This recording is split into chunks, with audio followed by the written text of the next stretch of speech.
The start of the season wasn't really any good, and there's no other way of describing it. Because if you win the championship in December and then 4 months on you're not competing with the guys in the front, that's frustrating. Since then we had a roller coaster. We've been on the podium almost every single race. We were strong on the Sundays, but never quite there in qualifying, and the gap was simply too large.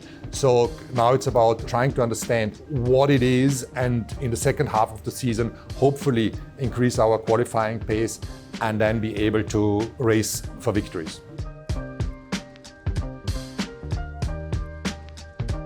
Well, there is not a lot that really went so well if you consider that our expectations was to fight for a world championship. But we need to take the positives. Is what we've said in the past, the days we lose are the days we learn the most, and I think this is what happened.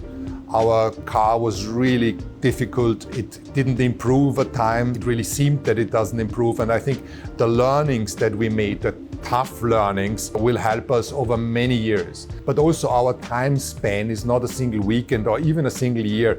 We're looking at continuing to develop the organization over 2 years and 5 years and 10 years. And for this, maybe the learnings and the toughness we had to feel this year can be beneficial.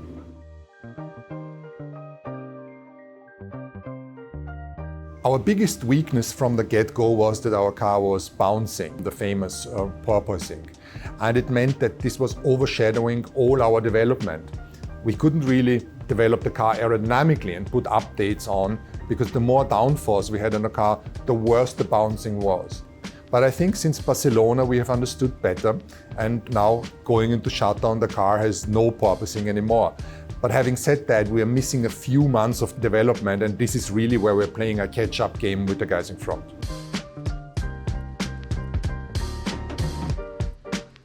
Our off-track work was really, for me, the highlight of the year so far. We have launched various diversity campaigns. I'm so proud about Accelerate 25, where we've committed to hire at least 25% of all new hires from an underrepresented background.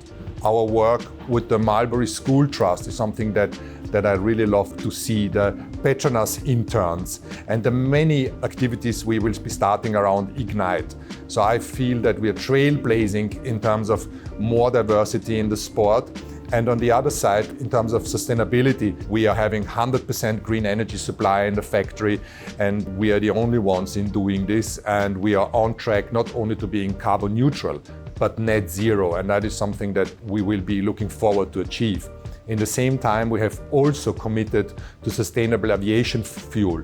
We had over many years invested a lot of money in offsetting our private flights, but now we're going a step further, and we will be not only investing in sustainable aviation fuel, but our investment will also allow for refineries to be built and increase the available amount of sustainable aviation fuel for all of the industries.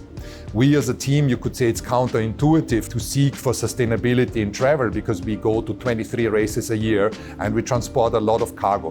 But if we can do it, every other company must do it.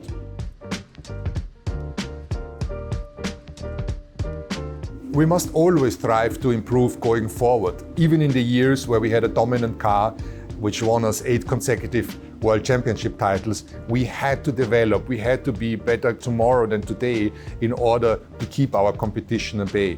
And this is now what we have to do in 2022 and all the years going forward. We haven't met our expectations so far. We are strong and solid third on the road, but that is not our aim. But in the same sense, we can't feel any sense of entitlement, because the moment you think you should be winning, this is really the downfall. So we're humble about our expectations. We're humble about our competitors. They've done a great job. It's a lot of good people, but we are also clear about our objectives. And this is to go back at the front, fight for race victories, and eventually be in a position to fight for a world championship.